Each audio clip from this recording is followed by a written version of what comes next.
গুৱাহাটীলৈ আহি মই কি চব্জি বেপাৰী হৈ গ'লো নেকি ৰাইজ। মানে আজিৰ কাহিনীটো হ'ল ৰাতিপুৱাতে খুৰা খুৰীমাহঁতে ঘৰৰ পৰা বাহিৰ কৰি দিলে ওলাই।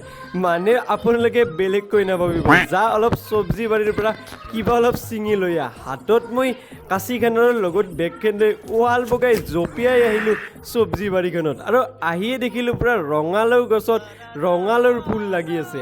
আপোনালোকে পিছে কোনে কোনে ৰঙালাওৰ ফুল খাই ভাল পায়? মই পিছে বিৰাটেই বেছি ভাল পাওঁ ভাজি খাই।